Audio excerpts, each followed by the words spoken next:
Okay, I started now. So first of all, officially, thank you very much that you joined the meeting. And it's great to have so many people from different countries and different continents joining us today, because I think we have a very interesting topic. First of all, we put everything on the slides in English and in Portuguese, so we hope this helps to understand the main topics.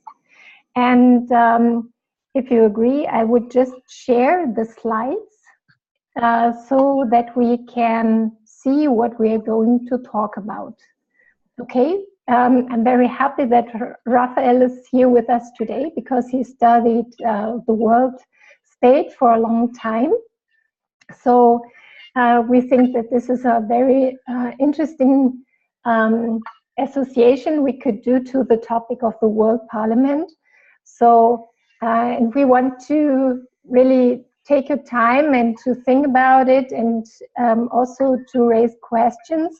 So we will try to give an overview over the topic that we want to present, and then that we can have a debate. So we want to mainly have the debate, so we hope that we will not lose too much time in order to present the campaign and the topic we want to talk about. Hi, Pratusha.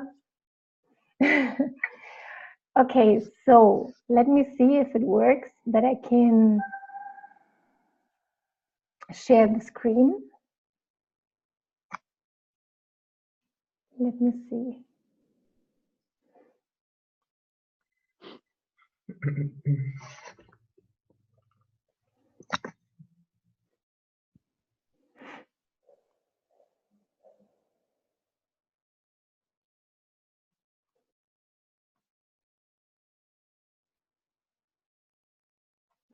Okay, and maybe you can give me a hint if you see the slides. All right. So the topics we want to talk about today is a campaign we came across some weeks ago, and we found it very interesting. It is a campaign which suggests to implement a world parliament, and we found this very interesting. And when I came across it, I thought, wow, why did I not know about this campaign, that it already exists for some years already. The next thing is that we want to make the connection between the world parliament and the world state. And the next thing we want to introduce, but very short, because if we think we want to go ahead with that, then we can maybe have another meeting about that. It's the Global Week of Action. So this campaign and several players which work on this concept and on this campaign, they want to do a Global Week of Action in October of this year. But they do this annually, so we can see if we join this year or maybe at a later moment. So this is something we just want to raise the awareness. And after that, we want to debate several topics with you. So this is the roadmap for this meeting, okay? And Anna was talking about this hypothesis. She said that maybe if you want to add something, Anna, please do this, that there is this idea Valdeviera always reported in several meetings and of course several of his work, that the United Nations, which already is an institution which works towards this world state, needs to have a democratic reform, and also that evolution will lead us towards a world state, right? These are the two main hypotheses we work with here as just the, how can I say, a basis for this debate, right? And okay, we could question, why do we study this here in this Invisible College of Pacifismology? Because we can think, okay, it's a topic that is not necessarily in that, but we think that this is something that democracy is a a concept or a way of living together and dealing with each other amongst consciousnesses, which leads to a higher level of self-determination, right? And this, of course, leads to less conflicts and to more peace. So this is the thing in short. And we study peace here on several levels. So we study it on the personal level, the inner peace of every one of us, but we also study peace, of course, on the group level, and then the how can I say, the level above all, of course, the world peace. So what raised our awareness was that in June already, the European Parliament, as I already put, or as we already put in our invitation, how can I say, encourage their member states to have a serious debate on this issue of parliamentary assembly within the United Nations. And I thought, wow, in our daily news, we hear about a lot of things, all troubles, all the ideas of nationalism. This is the thing that is covered in the mainstream media, but we do not hear really properly about things like that. And I found this very, I was wondering, why is that? And I thought it's an interesting issue that we do not hear a lot of that, but we always more concentrate on this, how can I say, on this counter movement, the nationalism. But there is hope in a way, so that there are a lot of people that also put their time and their energy in this idea of a world parliament. And sometimes people think maybe, yeah, okay, this is an idea, this is really, really far away, and how can we take steps toward this? And so in that way, I found it very encouraging that there's already a campaign which works towards the democratization of the United Nations, which is one of the main topics Waldo was already talking about for a long time, and also the World Parliament. And so these two topics are covered with this campaign. And so this was something we wanted to share, that this is something very, very concrete. It's not something where some philosophers were thinking about it, how can we do it? This is a concrete campaign, and it's already alive and in process. And the question is, what is the main proposal? So it's, as I already said, it's under the roof of the United Nations, so that this is what they suggest. And so that they have this, parliamentary assembly within this corpus of the United Nations already, and that these people that are in this parliament are directly elected representatives. So if you do not understand this, we have already, we have this, what is here in this slide, on the next slide as well in Portuguese. So what they propose is what I already said, that it is within the United Nations. And what I found very interesting, or what is exactly what we are aiming at, is that all humans are equal. This is one of the main ideas, and that it could be implemented without changing any major laws within the United Nations. So it would be not an endless debate in order to take first steps towards it. Okay, and maybe I put the Portuguese slide for you here, so that you can go just for a moment through this main point. Okay, I just give you a second to go through it.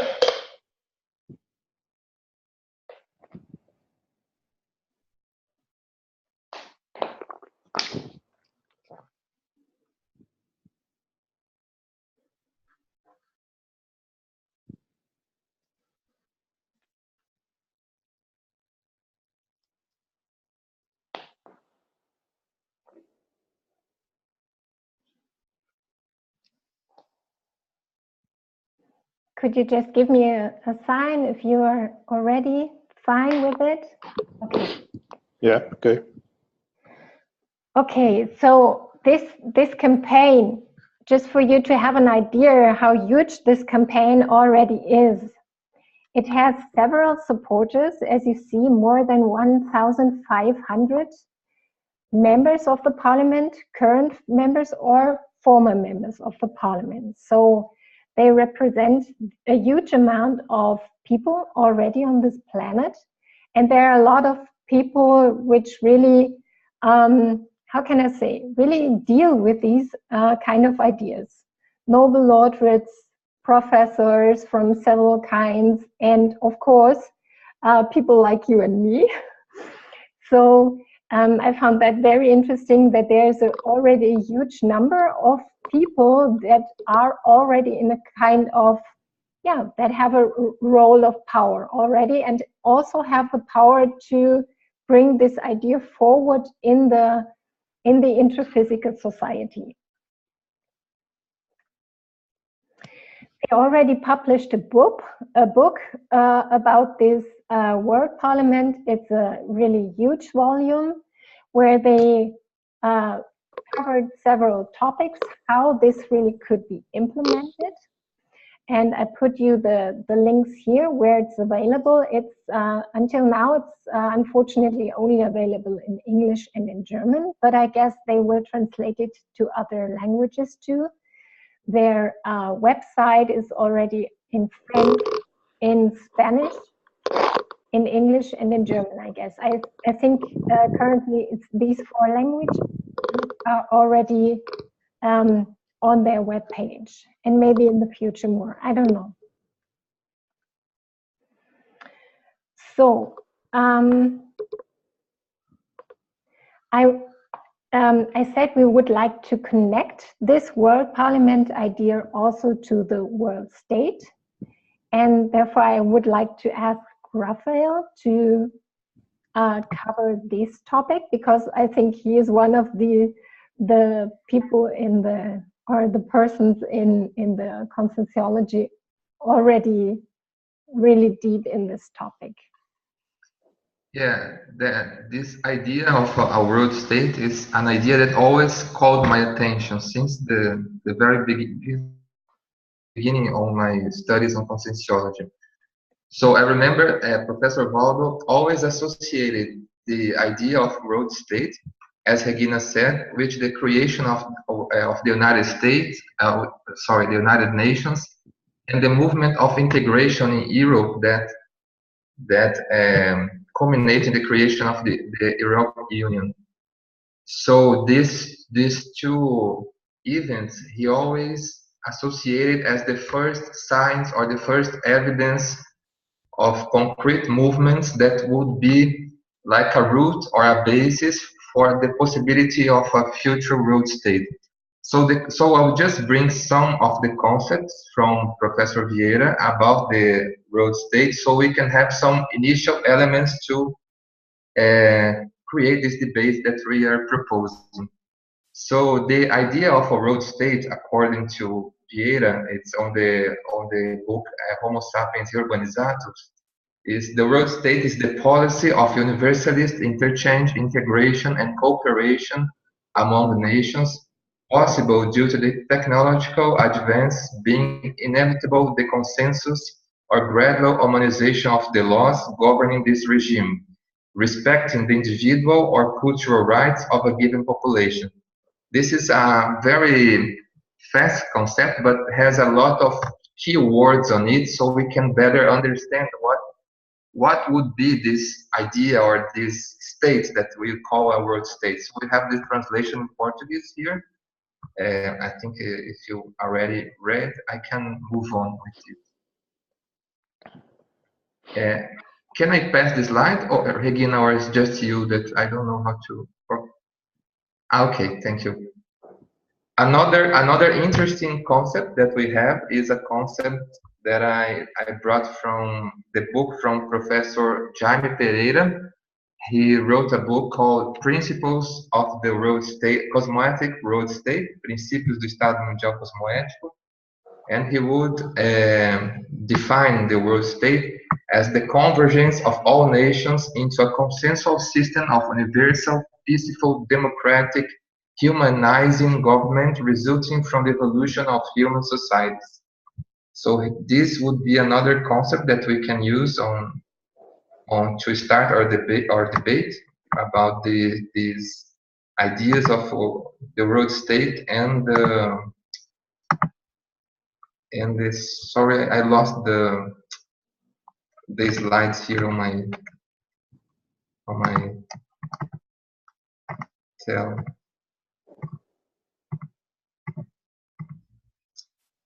What do you mean by lost? Sorry. They went away, but I found another one here in my computer. Okay. Okay.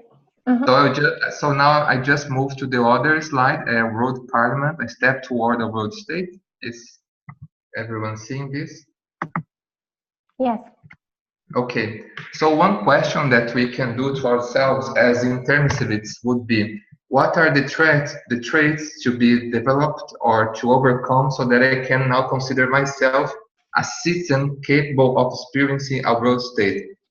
What does it mean? It means if we could imagine that a world state would be a reality today, would I be prepared, or would I be capable as a human being or a citizen to experience this state?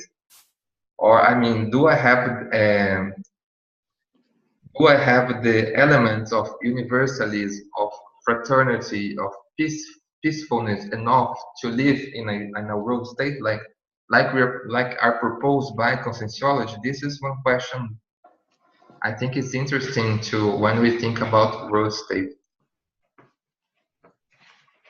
So I think this was some of ideas of world state that I would like to bring just to initiate the debate.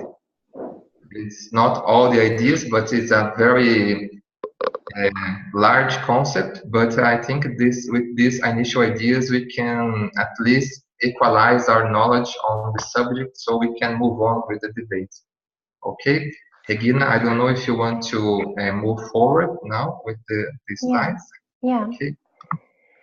So what I wanted to bring your attention to is that there is the Global Week of Action. So as I said, this campaign invites other institutions, for example, to participate and contribute to this campaign and this idea by several actions. So you can, for example, start with small things by spreading the idea, or you can contribute with an event or whatever.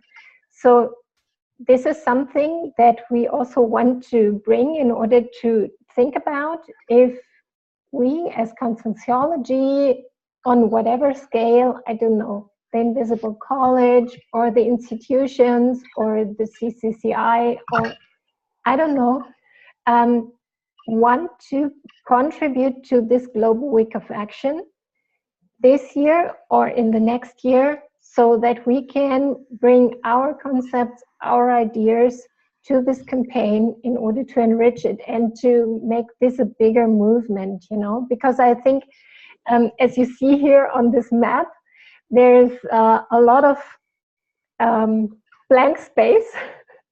So I think more actions could be taken in order to raise the awareness to this topic, because as I said, I was really wondering why so little people report this idea in the media, in everyday life, whatever it is, even though they're already existing this campaign, and so that we can move this idea forward.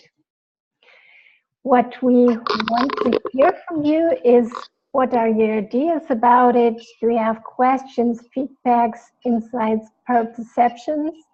This is what we would like to initiate, maybe today, but also in the future, in order to think about and to grow this Holocaust towards a world parliament and a world state. So what could we as intermissivists, as conscienciology, contribute? And I found also the question very interesting that Raphael was raising. So what could we do? Are we ready? And what maybe do we need to recycle within our interconsensual structure in order to contribute to these huge concepts? So with this, I stop here, this slide. First of all, thank you for your attention and your patience so far. And yeah, let's go into the debate and come up with your questions and your ideas, please. I'm curious to hear more from you.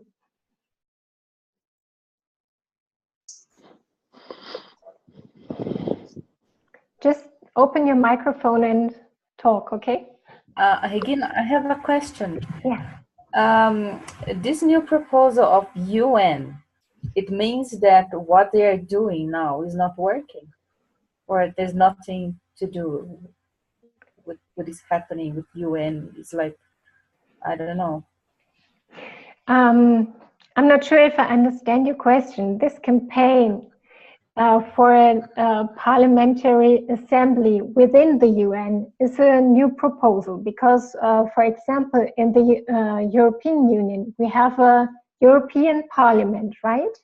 So the member states, they vote and they send people to the European Parliament. But this does not exist within the UN. There we have diplomats and so on, but they are not elected by you and me, you know. So this is the proposal, that in the future we have something like that, where really everyone can vote their representative in a democratic way in order to be represented in this world parliament. This is the idea. Maybe I can contribute a little bit because I'm reading the book, but it's a big book. But I found it very interesting because the two authors, they explain that since we have today global issues which address all people, all humanity, like the climate change and other global issues, we cannot leave it only to the states or to the nations to address these global issues. So they said that one of the reasons why we need a parliament which is directly elected from global humanity is because we are all worried about our global, issues. So they have a very rational argument, I think, in the book, which I see that they start with how democracy started in Greece and so on, and they explain how democracy went over history and why we have now this best model that we have today with the European Parliament, which is the most advanced model. Maybe Raphael can explain a little bit more about this because he wrote a verbete on the issue.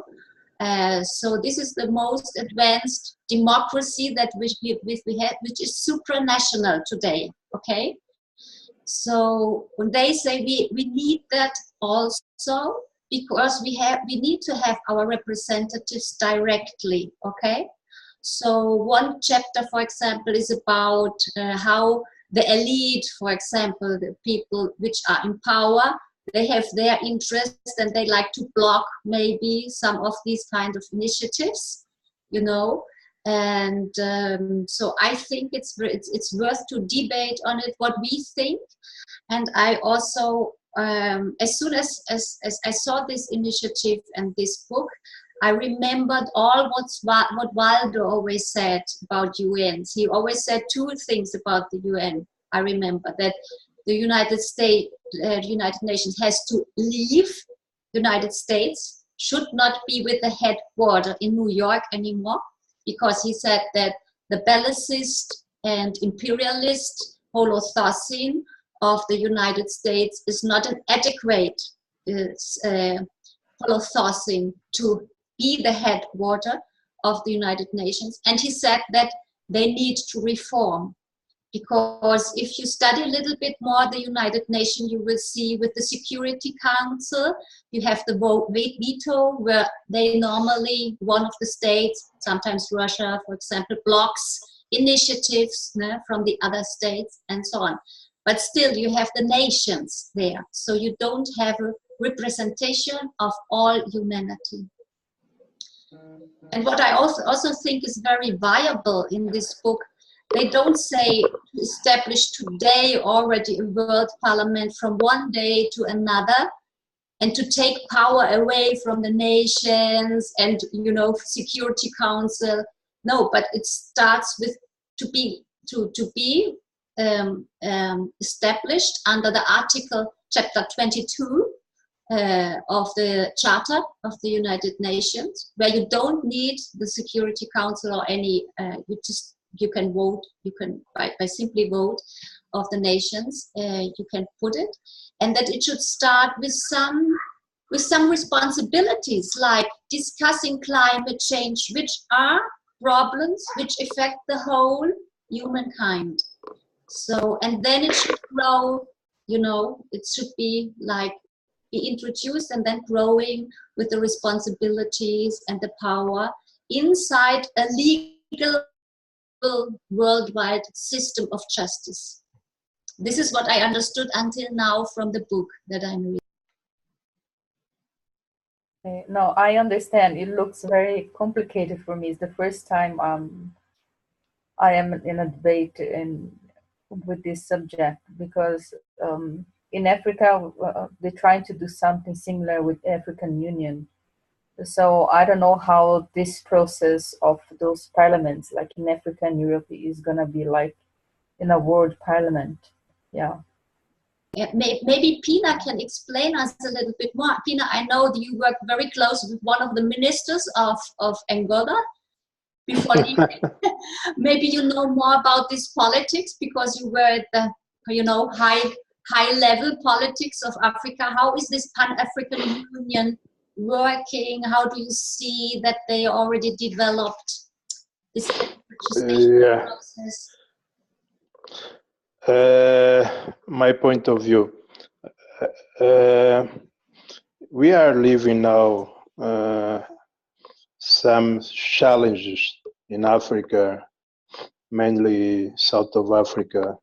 I mean, Angola, Congo is coming, Zimbabwe, Mozambique, and I have traveling through some of those countries like Mozambique, South Africa, Angola, Cape Verde, etc.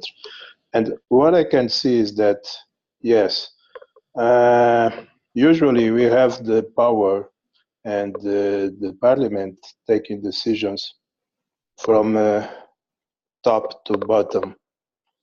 My understanding after the explanation is that we need to build something bottom up, something that comes in parallel and can make some pressure against the system we have today, a global system, even African parliament system. In this area today, they start discussion this year how integrate those countries from Congo to South Africa.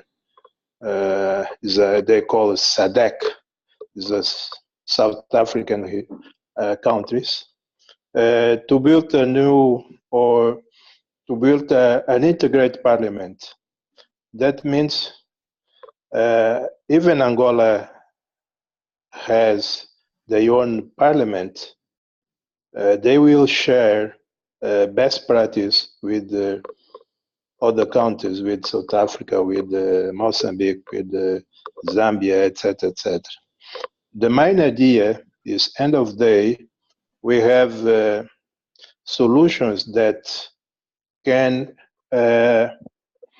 minimize the issues and the concerns we usually have through those countries. So the idea is, if you have a educational program that was successfully implemented in South Africa, they can be implemented in Angola. So if you have like agriculture program to improve the production or the revenues from specific country, we can share those best practices with another one. And of course, if we start build this solid parliament, regional parliament, from bottom to top, we can identify easily that the key stakeholder for those goals are the people, are the population. It's not more the political guys, the businessmen, etc., etc. So this is something that we start the first steps. Of course, we believe that the democracy is today the best system to help to address and minimize the issues we have in our countries. But what I can see in terms of United Nations is like they have their own policies, process, and procedures. That one of them is like the Security Council, that few countries decide by the world. So, and on top of those countries, we have United, we say America, that because they have the major contribution, they take like they can take decisions.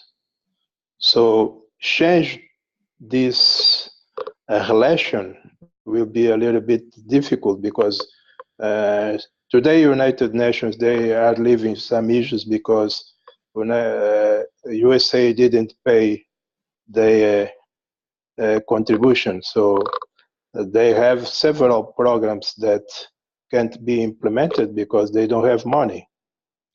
The other way, you have countries like most of them in Africa and Asia that they don't have capacity, they don't have revenues to pay their own contributions, so they need support. So we have two types of countries, maybe three.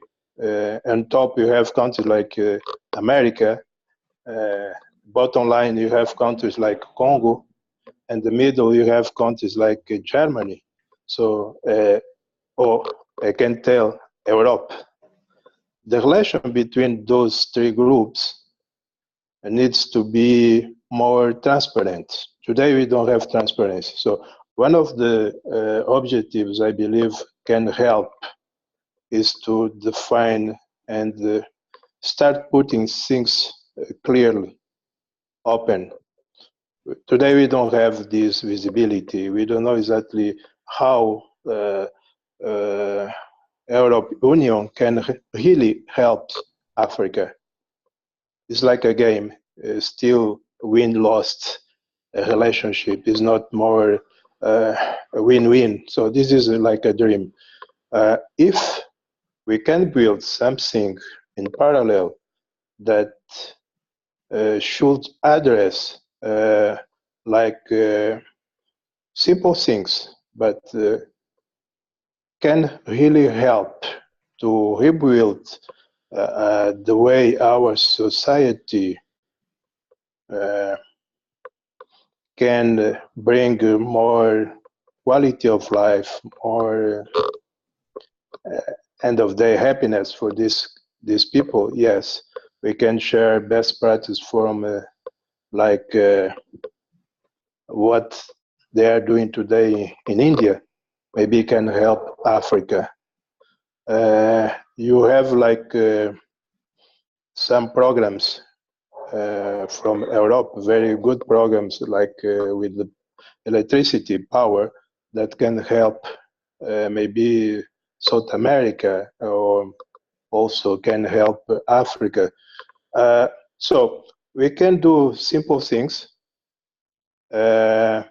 feasible things, okay, and address, and maybe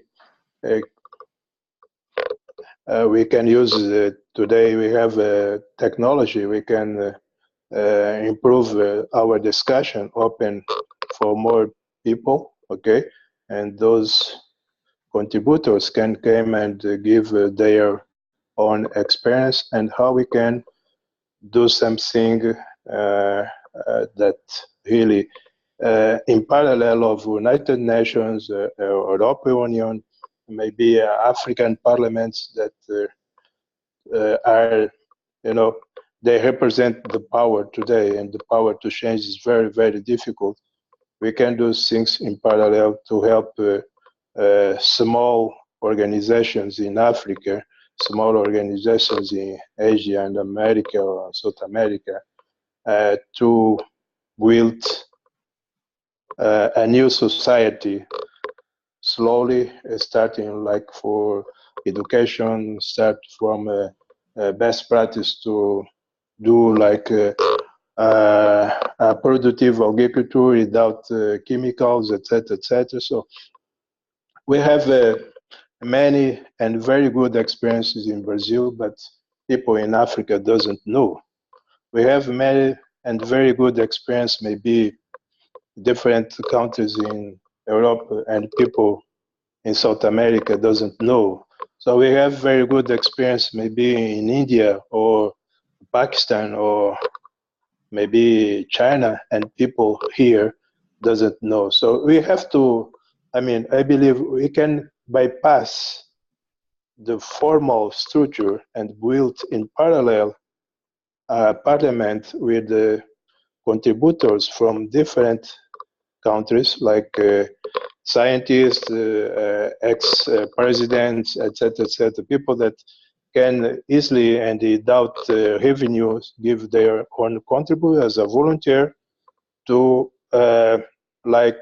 coach how we can help those people to bring a very good quality of life. End of day, we can follow the indicators that will show us that yes, we are doing things in an easy way, but things that are promoting the development for those people, for those countries, etc., etc.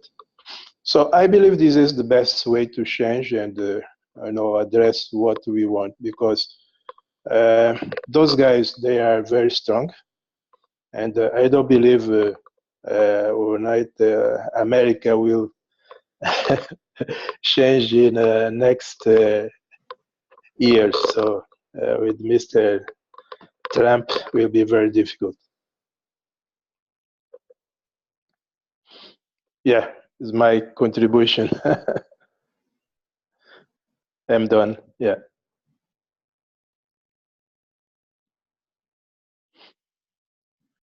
Okay.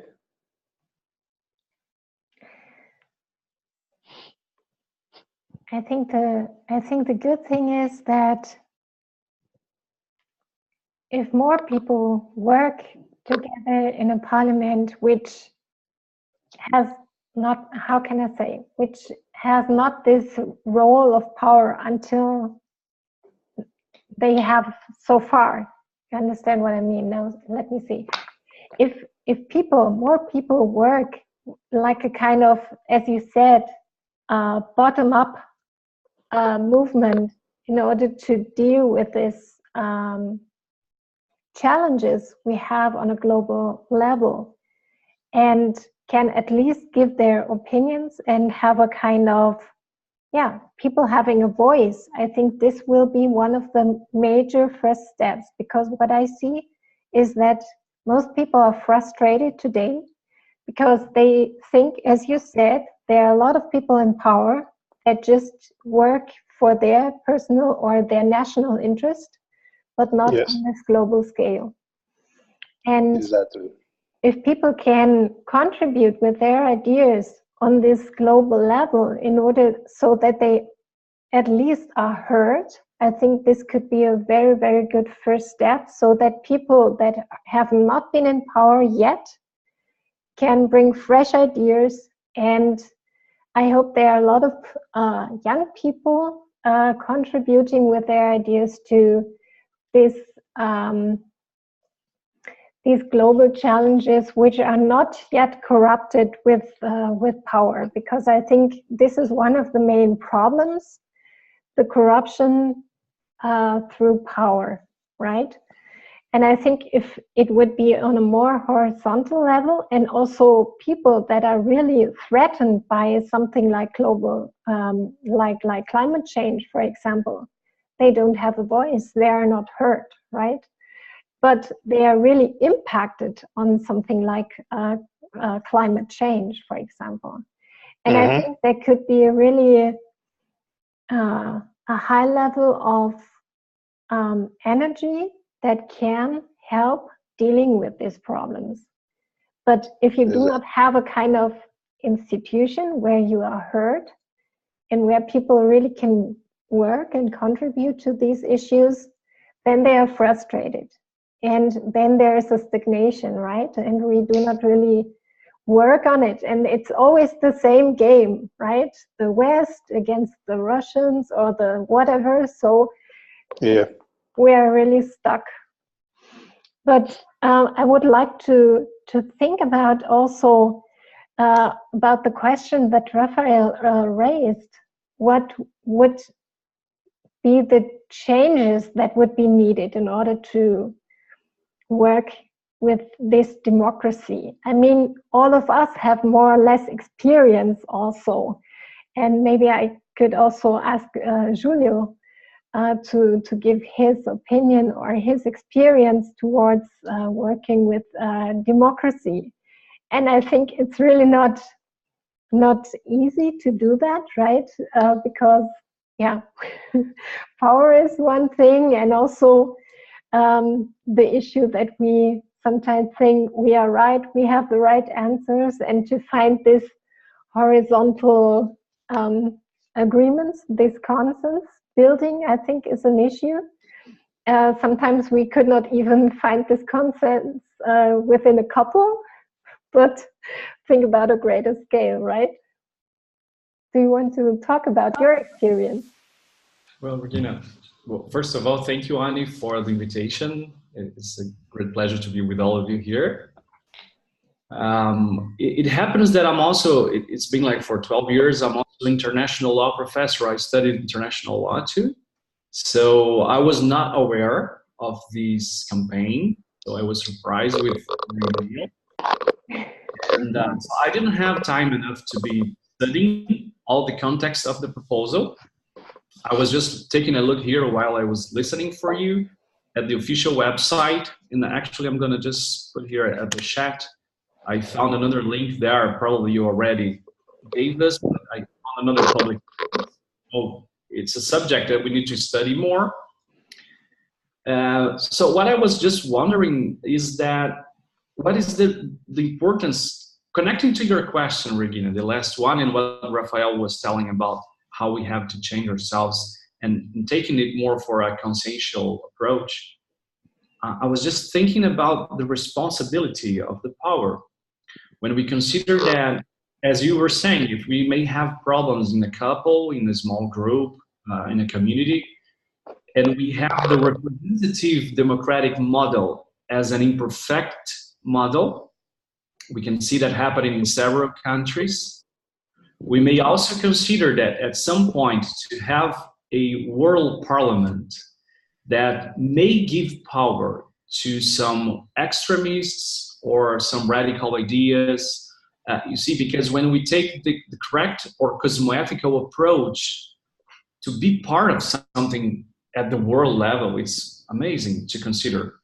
But also we have to consider that point of the responsibility of the democracy. What I mean about that is they are taking a very good approach, considering that at the beginning, this parliament, and I don't think there is another way, it will work in what is so-called the soft law. It's just going to be a consultant body. Right. Probably, right? It will not change the United Nations framework and everything. I think this is very clever, actually, because there has been some initiatives to change the United Nations in the past decades, but the systems is so well closed, the Security Council doesn't allow any change. And so when they just like, no, we're just going to have this parliament, it's just something for the people to be heard. It's like a watchdog. I think this is clever because that can start a change in the long term. So I'm just making the connection now that we don't need to worry with the problem of the power and the responsibility of the people right now, but we also have to understand that to have an actual world state, like Vieira was talking about, we're gonna have to have a lot of consensual changes in the world. Maybe this is where we can actually discuss more in the future when we connect to this kind of campaigns and show this kind of needs. I don't know if I'm being clear, but I think the first contribution I think I could give here is this one, to show how the consensual changes, the reurbanization or the para-reurbanization, may help to create the proper environment, the proper culture of actual democracy. This parliament can actually happen, not just an institutional proposal.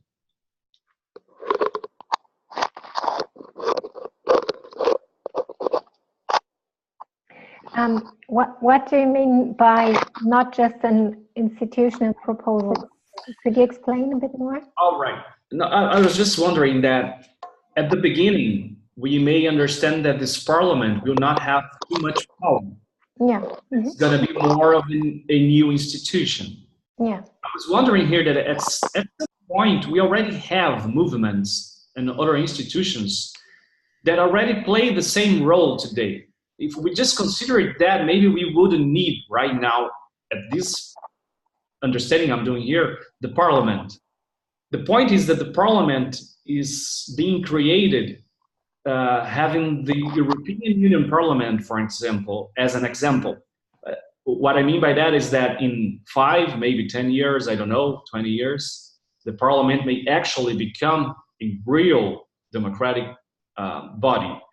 Right now, it will be just a new institution. That's what I was just mentioning, you know, just not on the paper. It's going to be created, people are going to be there. But how far can actually the discussions go after they are in the parliament? I know there is a political importance, but that's what I was meaning, you know, just an institution. I mean, something that will actually change how we participate. Yeah, yeah. And there's a point I was thinking about when Julio was speaking. I think it has connection with his speech. That is, democracy itself doesn't guarantee that we actually will have good decisions, right?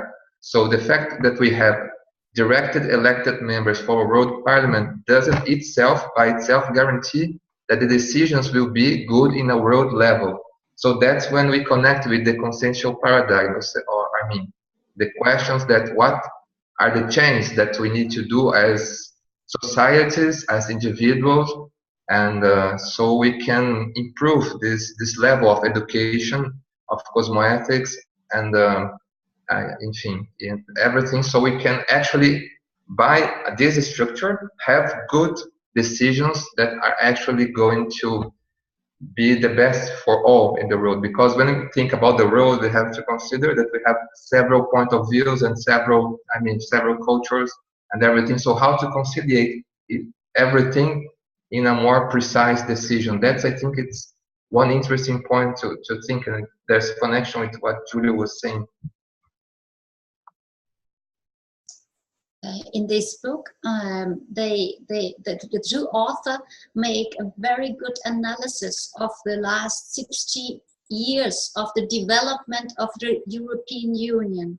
So they look on all the weak traits and all the strong traits, and how slowly but steadily nations gave more responsibility to the European Union. So today, for example, 80% of all laws that I have here in Germany, they are coming from the European Union. So my life is affected totally by the European Union, by what the European Parliament is deciding. And people normally are not aware. They still have this, I'm German, I'm French, you know, but actually we are today, 2018, very affected by what we already have built up in the European Union. And this is, I think, where the awareness has to be raised in the population, when we see today tendencies like in Poland, where they try to substitute the legal system, you know, by nationalists and so on. So what we already have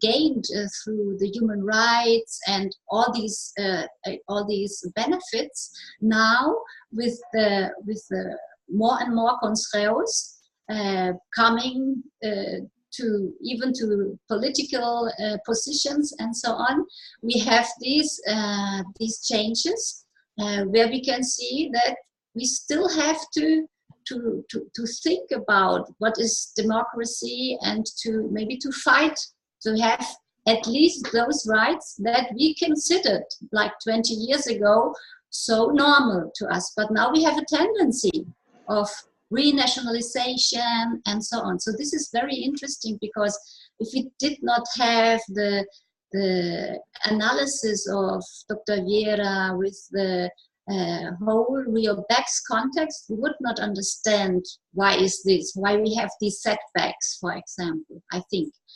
And what I also would like to address is this approach which Waldo Viera always said, that okay, we have the European Union, which is one of the sources of the future world state. Then we have the United Nations with all its difficulties, but we have conscientiology, which is also one of the sources. So how to put together these three things in order to understand what we can contribute? I think this is very, it's for me, it was some years ago a very abstract issue. And I remember that I was participating on the first forum of the world state in Foz do Iguaçu some years ago. And correct me if I'm wrong, Marcio and Julio, I think it was hosted by UNICIN. I think UNICIN at least twice was the host of the forum of the world state. But I think it had not an ongoing or another agenda, I'm not sure.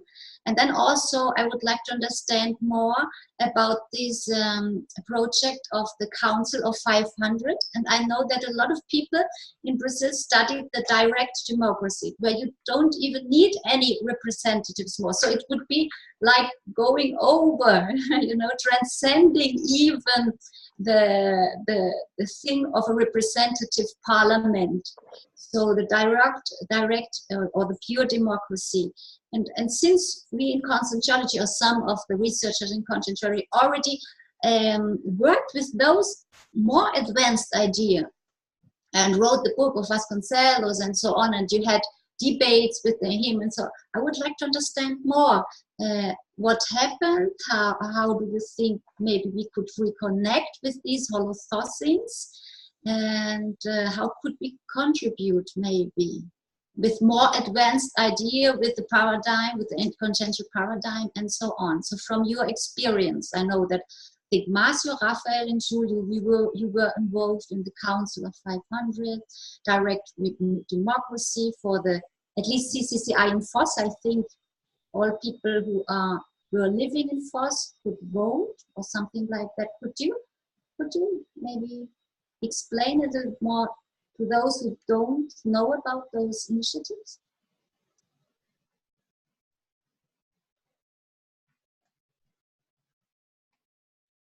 You appointed three names, Rafael, Marcio. Sorry. Yeah, I think Julio could speak as he was one of the was the beginning of the constructions of the idea. So Okay, I can help. I can try to help. I'm going to summarize. I'm going to just give some information, and then I'm going to keep asking Annie and others if you need. And this was an experiment, actually, an initiative. Professor Valdo Vieira was the lead of this indication. It was in Tertulia. Actually, it was the Tertulia, you may watch it, it's on YouTube, about the ratification. And at that opportunity, he said, well, this is one ratification we as a group need to do. We need to create a more democratic, direct democratic council or experiment. He was intentionally evoking Greece and the past on the beginning of democracy there. So that's why he named this board as the 500 Council. So there's a history there that you can look for and see more about it if you want. It's interesting, I think, because actually we already had boards at CCCI that could have that role at that time. For example, Discernimentum, it's an institution that was created to organize the campus, the place where the institutions will be held. And on Discernimentum's statute, there is a board that was very close to what we were thinking about the Council of the 500. There was nothing about direct democracy written there, but it was a board about the place, about cognopolis, about how all the people could participate in decision making. So what is interesting here is that, again, I don't think the problem is the form, the model only. Yeah, it's the point of the comfort, right? The conformatic, the content and the form, right? We need both, but I'm just calling the attention because we already had that. So when we started to discuss the council, we decided that we didn't need a written statute. We didn't need to create something, to create an institution, anything too formal. We needed to engage people on actually participating, taking part of the decisions. Because at the end, and this is just an idea to think about, democracy is probably more related to the duty, to the responsibility, than the right. We talk a lot about the right to participate, the right of democracy. This is historically important if we study the last century. But when we look for the direct democracy and the problems we have to deal today, probably the responsibility is the most important one.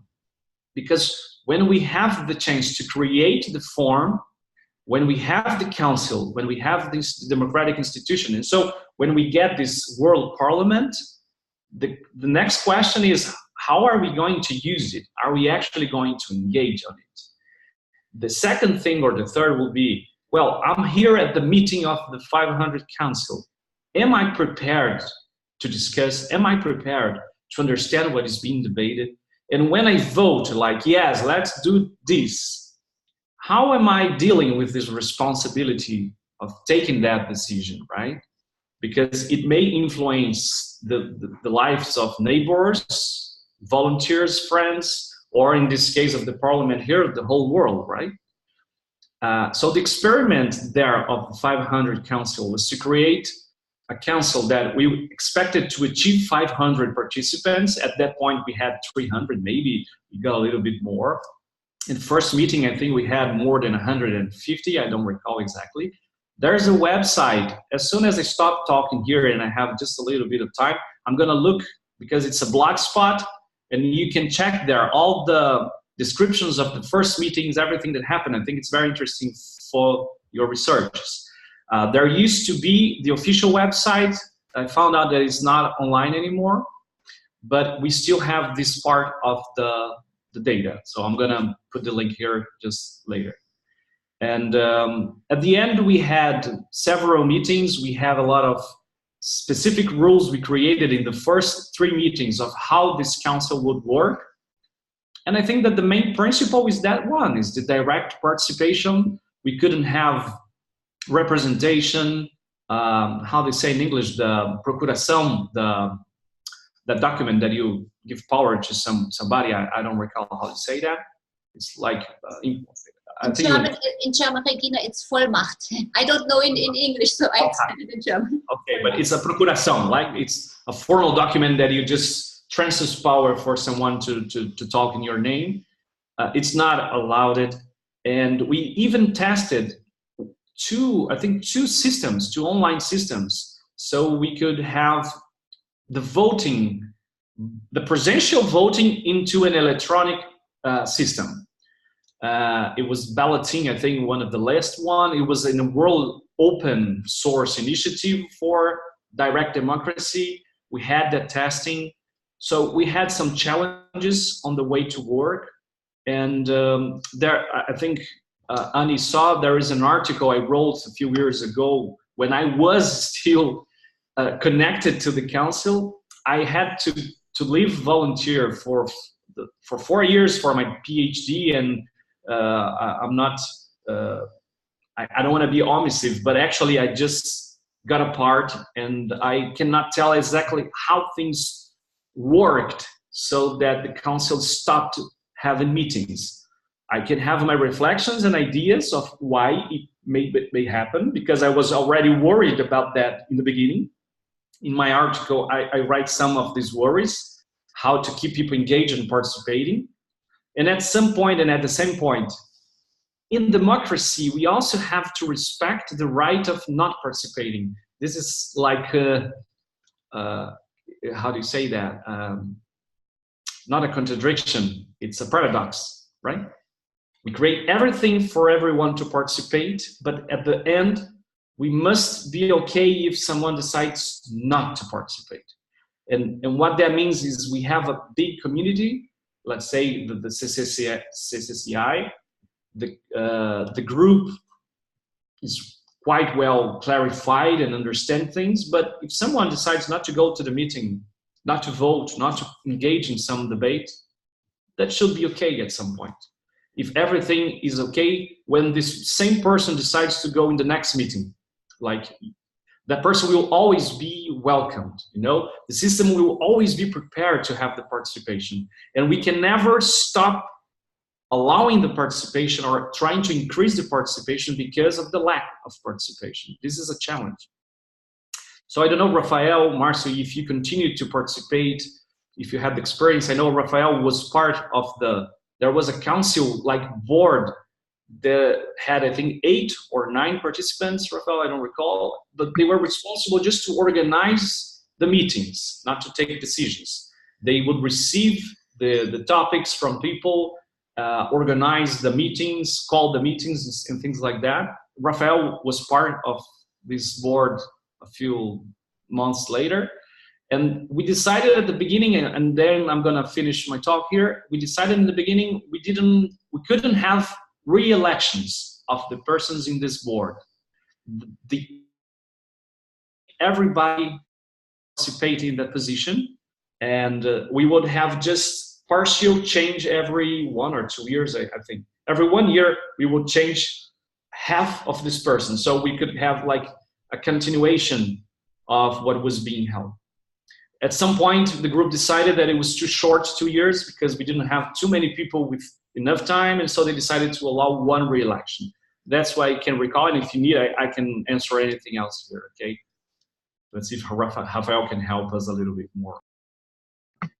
Yeah, I have participated in the last council that was activated. It was working, right? The last group of persons that was responsible to try to make it work the elections and everything. What I could perceive in that occasion was what Julio was talking about, that is paradoxical point, that this is the engagement, you know, the engagement of people, and how do you stimulate this engagement to participate in these debates and these elections. So in that time we could note a lack of engagement and participation. So end up that in the end of our participation, we had to elect another members to keep going with the council. So we called up for a meeting, and we opened the meeting for self-habilitation, or I mean, who wants to be part of it and participate and keep the work going on. And nobody appeared or self-habilitated to keep the work going, you know. So at that time we had a meeting in Unicim, and as we didn't have people to work and to keep the engagement of the process, it was temporarily deactivated, the council. When did it happen, Rafael? Which date, month? Do you recall, like, when? I had to recall my emails, but I think it was in Frederico Gani administration of Unicim. I remember we had this meeting with him, but the last and all the material were archived, stored in Unicim, including the actas of the last meeting. So they stored it in Unicim. Mm-hmm. But I think it was, I have to recall my emails to see the exact date, but it was 2015. Yes, I think 15. Yes, I think maybe August 2015. This is very. Are you done, Rafael? What? Are you over? Are you done? Okay. Yes. Okay. Did you finish? Okay. This is very interesting. Other thing that I perceived. Sorry. Another thing that I perceived that time was difficult for people to understand what is democracy and what is the purpose of the council. You know. So always when we had a meeting, there was someone asking, "What I'm doing here? What is this council?" You know. So this is part of what I call the lack of participation or the lack of engagement. You know, to the person first of all to know what is going on, what is the decisions that are being proposed to be voted, and what is the idea of this council, because it requires a previous study about how it works, how the rules. It's not hard, but you should do your part. You know, as Julio said, the responsibility of democracy. So this one is another thing that I could note when I was in this group that it was in charge for administrate this council. Everything what you, Rafael and Julio, what you explained about the experience that you had with the council, because I found it so interesting, this system, and then, but I don't know what caused that non-engagement, or what is it that the people who live in Foz are not so attracted maybe to engage themselves in this council of the 500, I don't know. But I'm thinking, but maybe you can help me if I'm straight, rational in my thinking. If volunteers in Foz do Iguaçu, they have a lot of volunteer work. For one IC, for the other IC, they are already engaged in a lot of projects. Maybe for them, the political issue of engaging in another council is just one volunteering more. I don't know. It's just a hypothesis. And then I was thinking, if the system is so interesting, I found it interesting, maybe this system could be working in a ambiente, how do you say, in an environment where people still have a lack of volunteering, of information, and so on, and are not organized. I'm thinking about the international community of conscientiology at the moment. After we split up from ISC, a lot of people are like in different countries. Some join groups, small groups, some organize themselves, like self-organization. Some of the people connect to an institution like an IC and work for them. But there is no initiative yet that could join all together. So I'm thinking that the system of a council of 500, where everyone could give his vote or give his issue or give his opinion, could maybe address issues of international interest, maybe this system could work on the international basis, where we don't have yet a structure, where we don't yet have something like all the volunteers in Forest Iguazu. Maybe they have an overload of, you know, offering. You can volunteer in this IC, 25 ICs, and you have so many events and so on. And I see that internationally we have more demands than we have offers. So I'm thinking for one of the organization, we might think of debating, could be this experience that you guys had. Marcio until now did not talk, but I think I remember that we talked about some experience that you had also, I think, with the Council of 500, or maybe at the time you were at the CAEC, which is also a big institution with more than 200 volunteers. And I think I ask you, how can you organize so many people together and so on? What do you guys think? Could this system, with your experience that you have, could this work? Applying it, maybe applying it to the international community?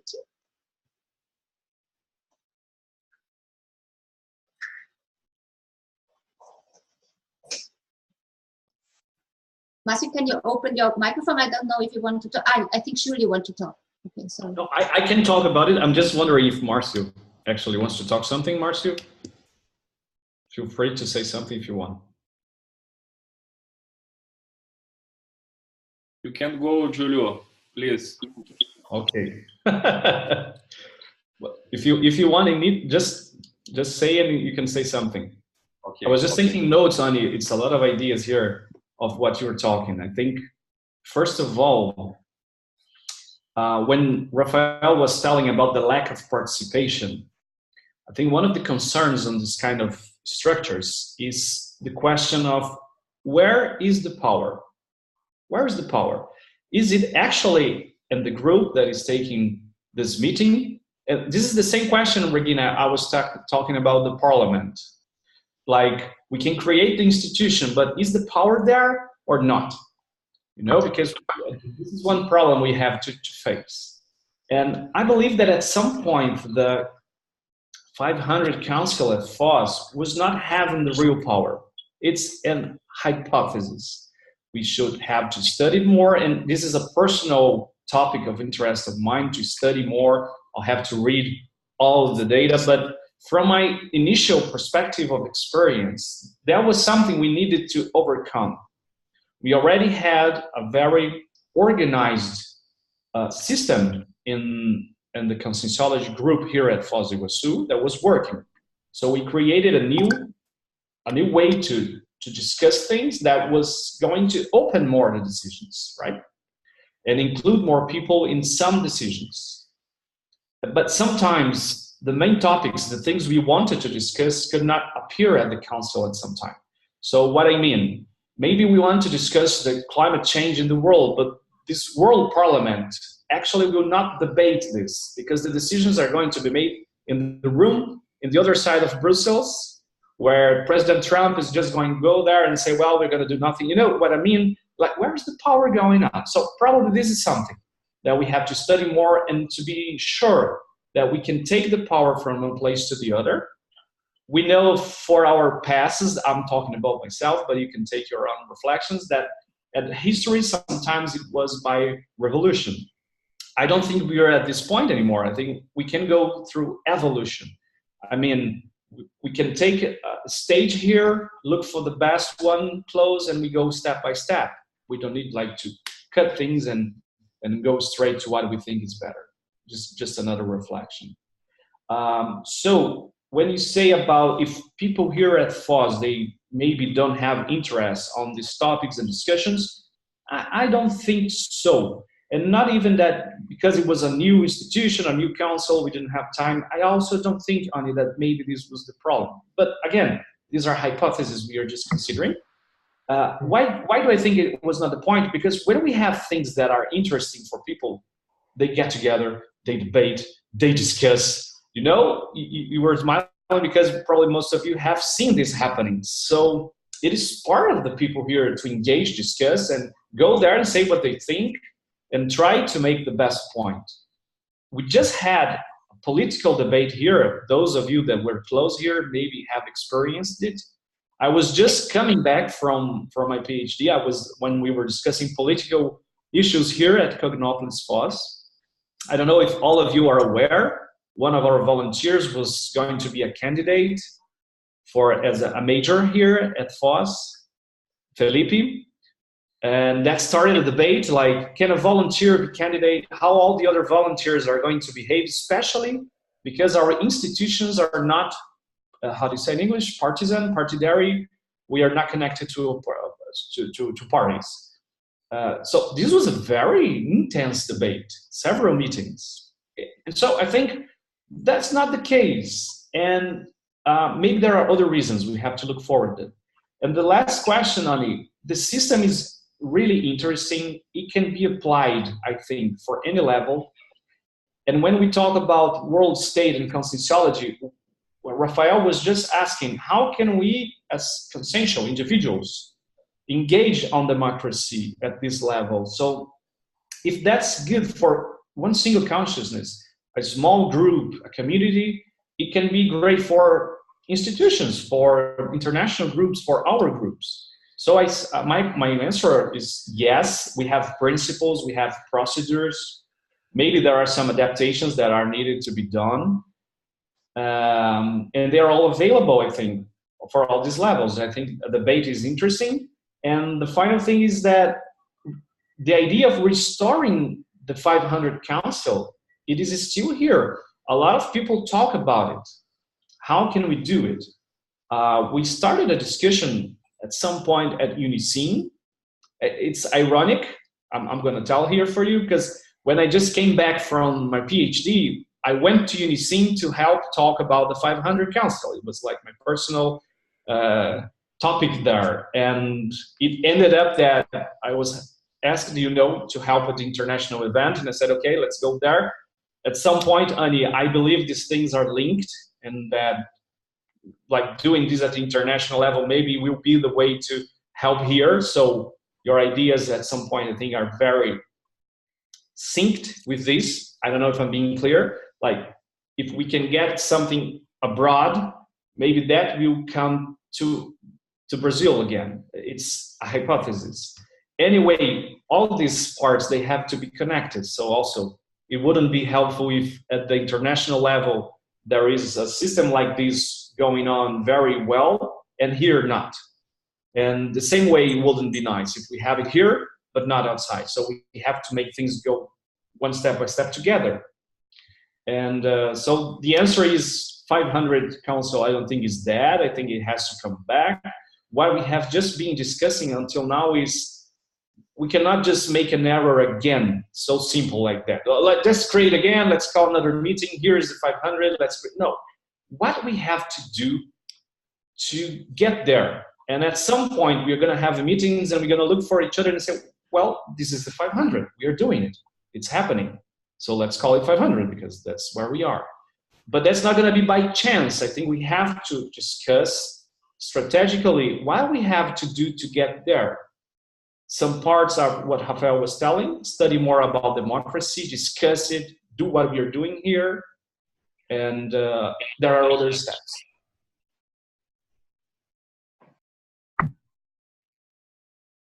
Yeah, I just found very interesting this, what Julio was saying about the study the power, the power, the structure of power, because that's also one thing that I perceived when I was in the meetings, that, for example, in the specific case of the 500 councils, at that time, the ICC already had a structure of decisions and of power, of course, and how to fit another structure into the system and to be effective. That's one question, So so when Julio was speaking, I thought, well, the real action was not happening at the 500 council, the real decision. So always the minor decisions were delegated or to the 500 councils. So this is one point to study as a community, as a group. Where is the power and how to manage it and how to make it more democratic? That's an interesting point, and that's what at least at the experience that I had in this group, and that's what I felt there. You know, how we make it more effective, more wider, more open, and to really works. You know, not just a formal structure, but a structure that really feels that, oh, we are taking this seriously decision together, and it will have impacts and consequence, and we'll have to handle it. So that's, I think, it's a good point for us to study and to deep our comprehension on it.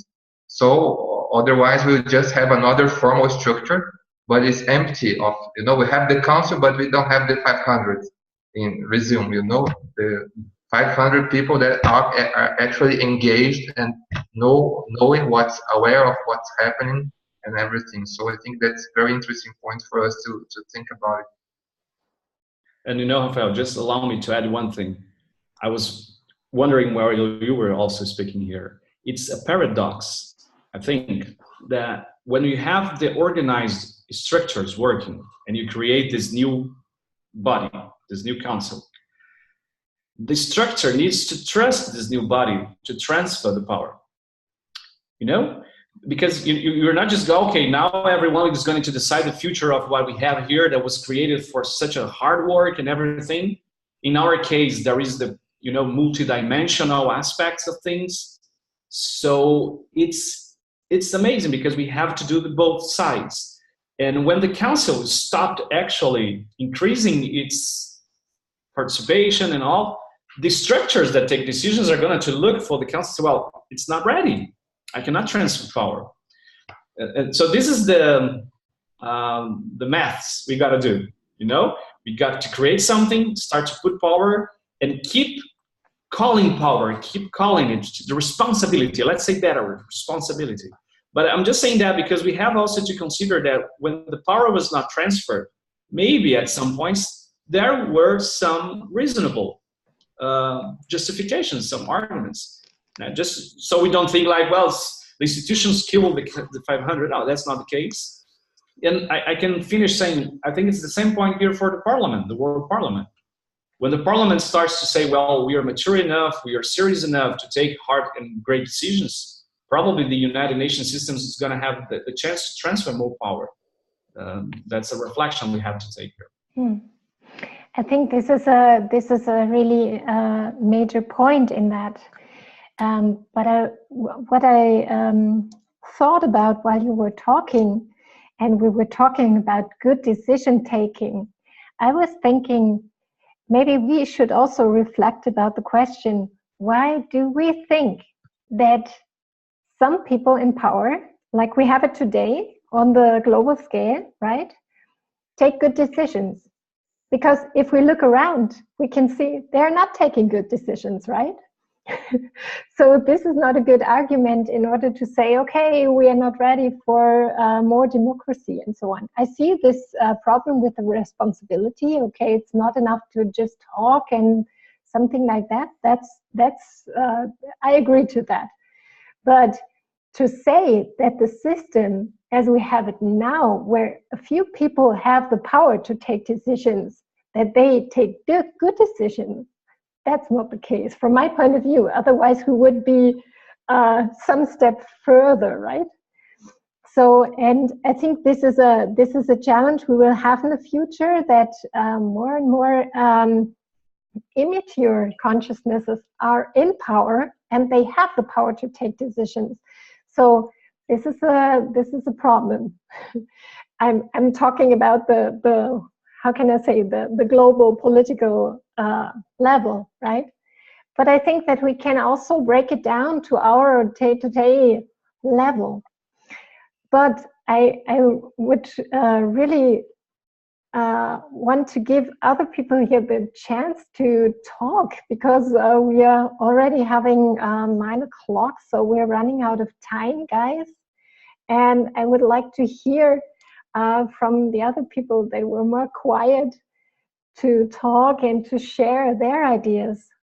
what do you think about these topics? What could we do on certain levels, on our personal level, in the consensual, consensual-centric community, and of course on a global level?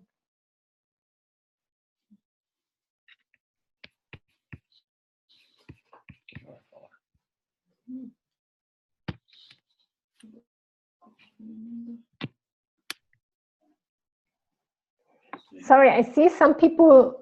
Yeah, Spina. Yeah. This is okay. This is first time I'm just attending this meeting, but I believe the word today is collaboration. Okay, so if we start thinking in terms of collaboration, how we can collaborate, taking account the experience we have from Foz do Iguaçu, the experience you have from Germany, the experience we have here in Africa. So how we can put together all those bases, all those best practices, and starting build something, a long-term. Today the word is evergreen structure to support in terms of contributions, because the parliament, the main objective is not just to approve new laws or approve or give some recommendations, but is also to give like a kind of consultancy, a kind of support in terms of long-term objectives, long-term strategies, etc. So if you have a team that can start and sharing those best practices, okay, even we don't have like a 500 conseil or things like that, but inside a group, or if we would like to extend this group for people outside the conscienciology community, we need to have like some goals. We need to define some goals. One of the goals I believe is can be very helpful is why we need this kind of organization. So what we can address and what is the main objective? So we want to help who? Or you just to fight with the institution we have today? I don't believe so. We need to maybe to give some supports to implement another word. So to do that, we need to identify in our group what we can share today as a best practice with the community. And again, starting from bottom to top, because from top to bottom, we have many organizations work. So if we just take the force community, so best practice we can start sharing that address a quality of life for the other communities. Just but we must have like steps. We must have like a roadmap to follow.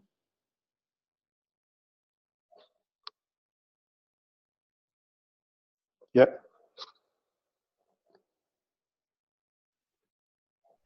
And how do you think this could be done?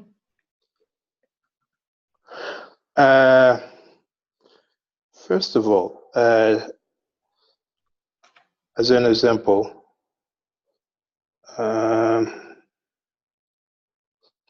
we have like an objective we can define. Can be education, for example. If we believe that through education we can change or give some contributions to change this world, what should be our first step? So we have many options, okay? So one of them can be, if we come to, as an example, to Africa, the poverty, and we have a link between poverty, corruption, and a lack of a type of colonialism. How we can just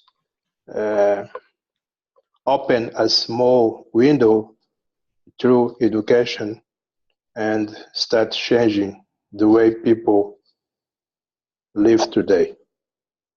So maybe If people, yeah, first step, like we have educational programs. I don't know if we have in Germany or if we have in Brazil, but we can start sharing like educational programs. We can identify small groups and support those groups. Okay. I was thinking one step before that, maybe creating something like a platform in order to collect these best practices you were talking about. Yes, of course. In order to exchange something like that. This is exactly why I talked minutes ago, because you can use information technology to build like a group or maybe a forum or things like that. Exactly what we are doing today. Mm-hmm. But not only a conversation, we can share best practice. Mm-hmm. How those contributions can help, as an example, and I can take these or those informations and go to Angolan parliament and tell people we have some best practice from Brazil that can help to solve this issue we have. But we need some practical actions. Otherwise, we'll be more one group and, you know. Yeah. Thank you.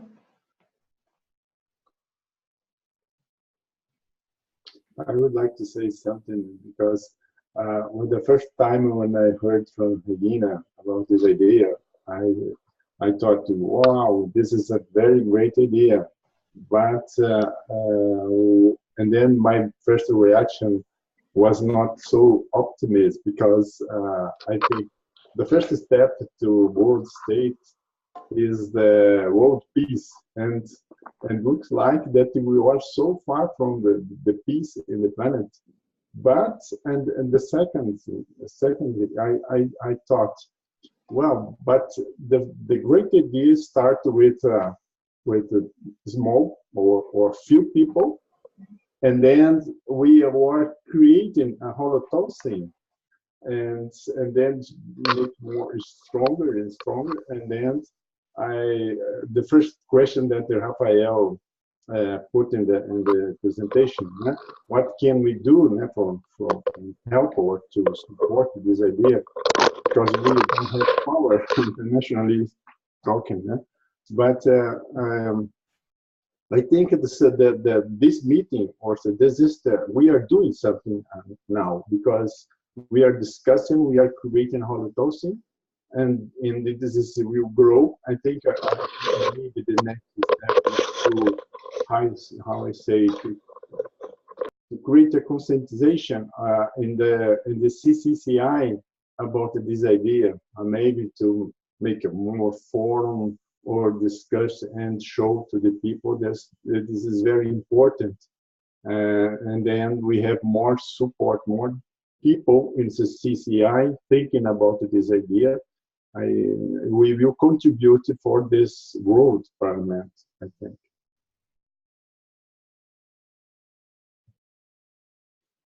Thank you.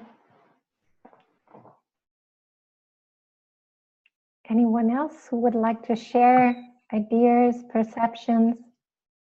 No, I just wanted to say that this idea that Eduardo brought us is very interesting, and I see it as a whole of the intermissivist in the creation of the world state.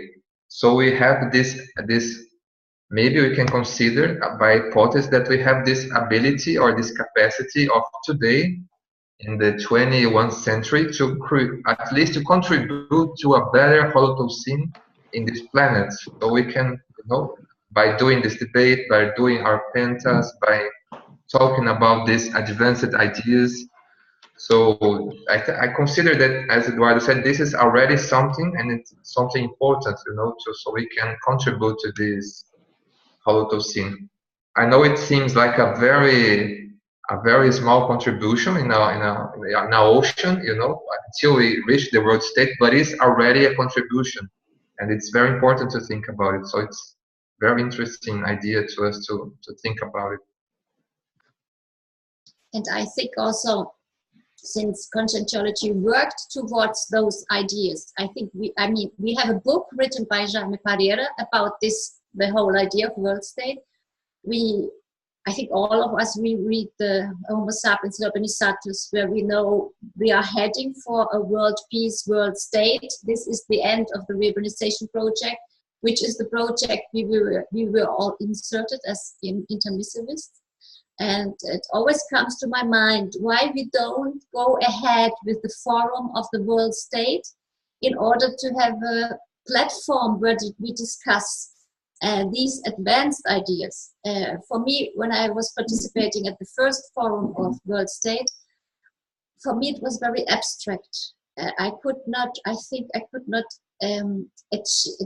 the high ideas, or I felt the energies very good, but I could not see how we could do something concrete or how we can bring together the things. But today, in this meeting or studying all these initiatives, European Parliament, United Nations, and the World Parliament, and conscientiology approach, I think we can go in this direction and help.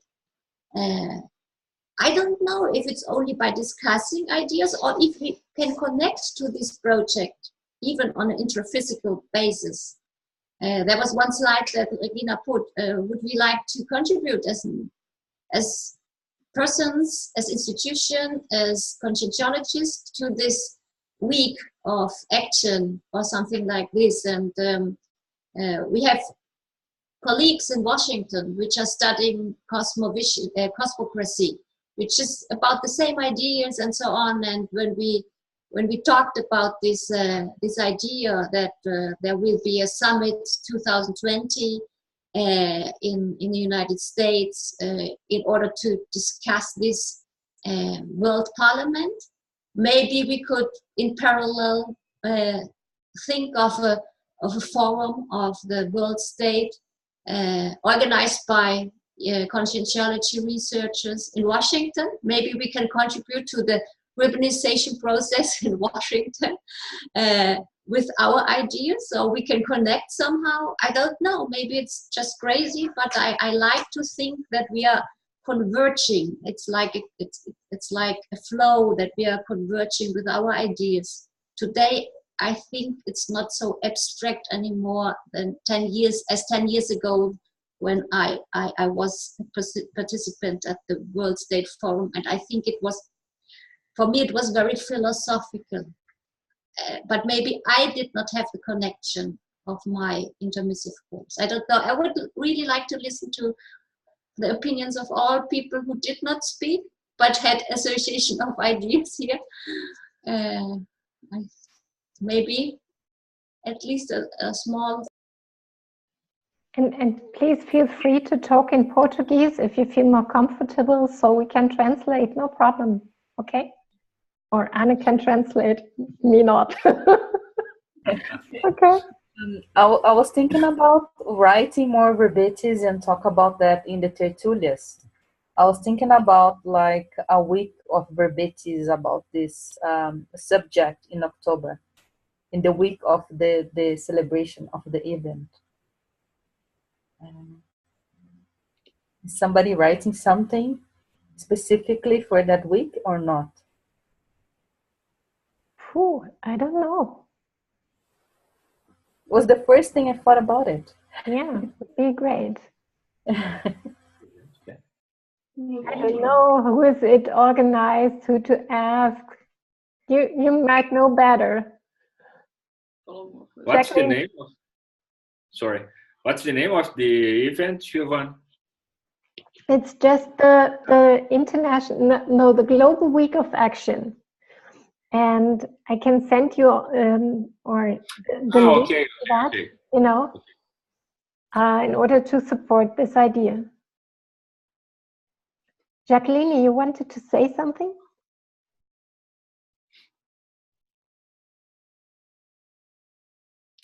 No, evento aqui.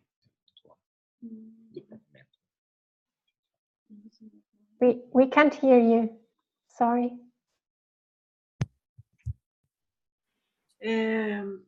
Better. Eu consigo pensar também numa produção escrita, né? Concordo com a Juliana, que eu acho que é uma ação que fica vincado, né? Essas pequenas ações. É complicado da gente pensar em termos de conscienciologia, mas a gente podia, enfim, fazer um movimento assim de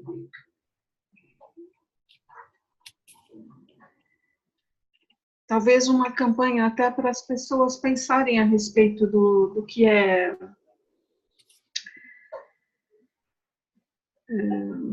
a democracia, do que é se posicionar, do que é participar, e enfim, de uma ação mais de reflexão também, não sei. Maybe, okay, Viviane. Let's first translate what Jacqueline said. Just a moment.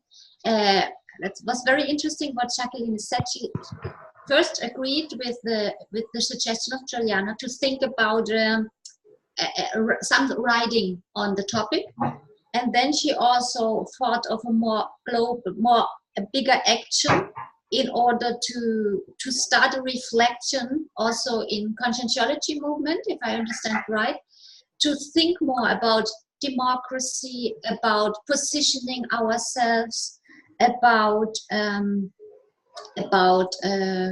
reflecting and what is democracy.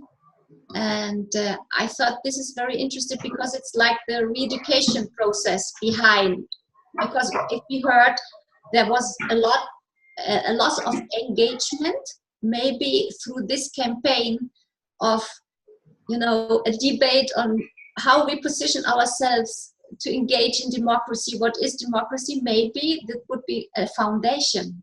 I like this idea very much. And maybe I did not translate all the ideas of Jacqueline. You guys can help me if I forgot something to translate from Jacqueline. Was it about more or less that? What Jacqueline said? Yeah? Okay. Eu às vezes acho que essa questão do poder, ela é um entrave, muitas vezes, para que as pessoas se posicionem, no caso de assumir a sua responsabilidade, de se colocarem, mas também, pela experiência que eu tive, inclusive em Foz, enfim, tudo que foi falado, muitas pessoas tinham receio de se colocar e de falar e de assumir uma responsabilidade. Então, eu acho que tem que ter uma autoeducação para poder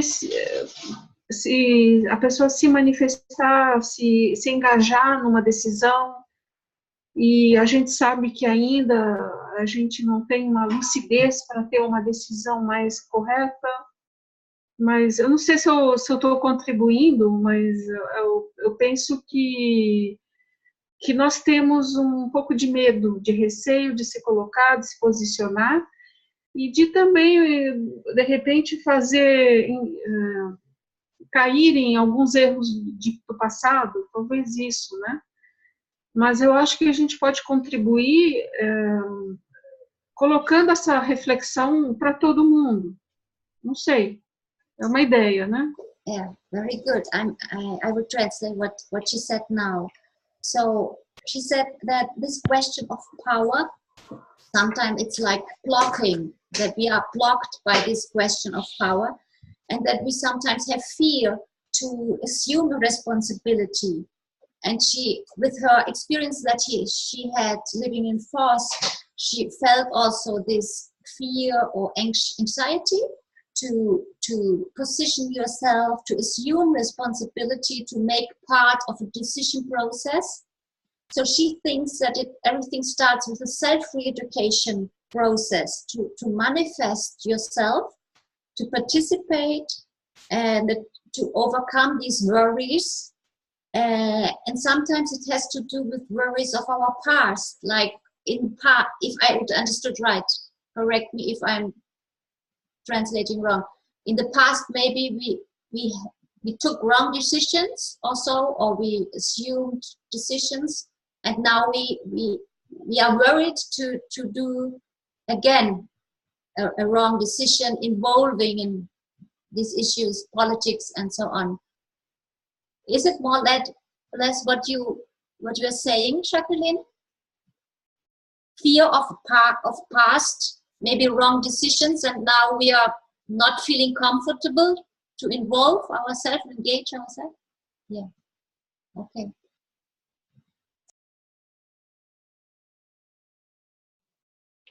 Can I say something? Sure, go ahead. Yeah, just to say thank you for all of you to be part of this discussion, be learn with you.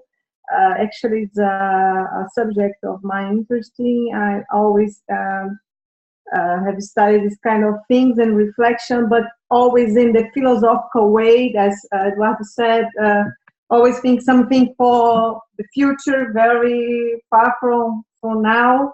So maybe after the crisis of Hellbacks, maybe 2075, after that you can try to start to imagine something, how to.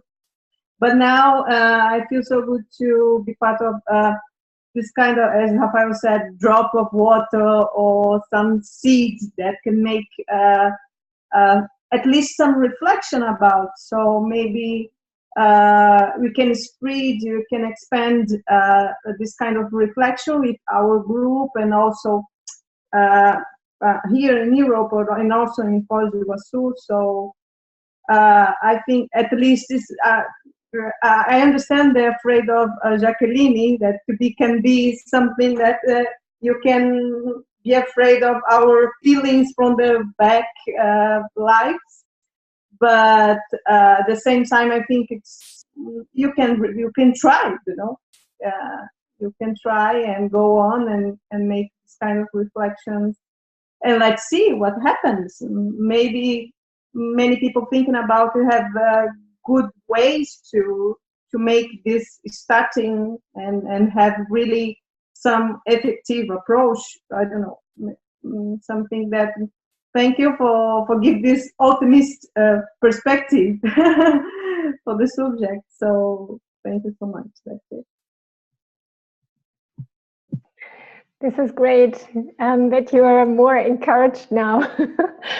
So yeah, for me it was the same, that I thought, wow, this is concrete. It's not just philosophical, at least what I saw until now from this campaign. And what I like to ask you is if you would be interested to discuss this a bit further, because we're, as I already said, we're running out of time for today. And I think it's also good to have a time to reflect on all what was said today and all the ideas we shared. So I was wondering if you would like to continue with this issue. And I want to also put your attention to this website of the campaign, because there they have a handbook. Unfortunately, it's in English only so far, where they suggest some really concrete actions people could take in order to support this campaign.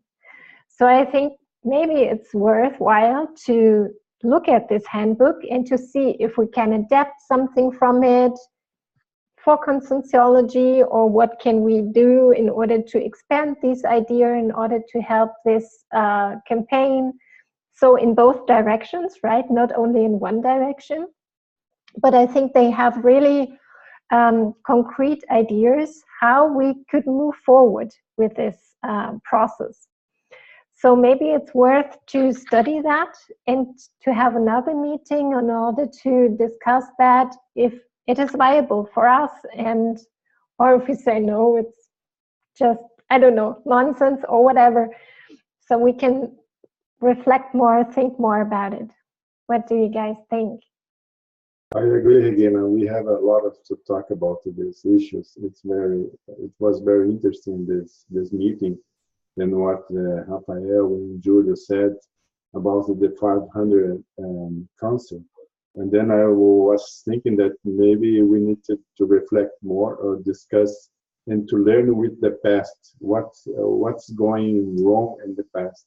And maybe that Jacqueline said is, maybe we need to create this conscientization or conscientization, I don't know if it's the right word in English, the importance of these issues. And maybe this was the cause of the low engagement and the 500 council. And then we can think about this and try to create the basis, the solid basis to discuss further this stuff. Okay, so if you agree with that, I think we can see if we have another meeting. I would like to invite you for another meeting so we can be in touch and discuss a little more and see what we can do concretely. Maybe if we contribute to this Global Week of Action or not. I think we are not too rigid focused on that Global Week of Action, but I thought it would be a nice synchronicity if we use this energetic flow in order to move forward with it. And even if we do not take action which is viable outside, we can at least take action for ourselves, right? And I don't know, maybe if you want to, I would set up a doodle so that we can find a proper date for next debate or next meeting. And in the meantime, if you want to, it would be great if you, through this email list we send, would share your ideas, and we can kind of collect it so that we don't lose that. And sometimes it's after such a meeting, we have ideas, we have out-of-body experiences, paraperceptions, whatever it is. So I think it would be great if we at least register it, share it. So that would be great, I think. Yeah, I definitely want to go on. I'm very motivated to go on with this. I think we had a lot of collection of good association of ideas, but also those experience which some people already have. They are so enriching in order to understand how could we really put in practice something which is viable in this direction. So I'm in. Okay. Guys, anything else? If so, please open up your microphone and talk. Just wanted to thank you for this debate. This idea of a world parliament is also new for me. The first contact was your email you sent with the invitation, so it's something that I still have to study.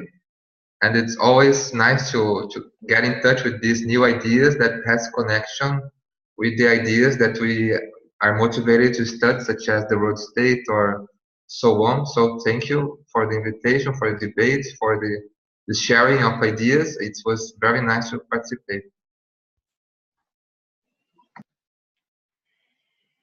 Okay, guys. So let me thank you for participating, and let's keep in touch, okay? And let's think further. Yes. Goodbye, Africa. Goodbye, France. Goodbye, Brazil. Goodbye, Sweden.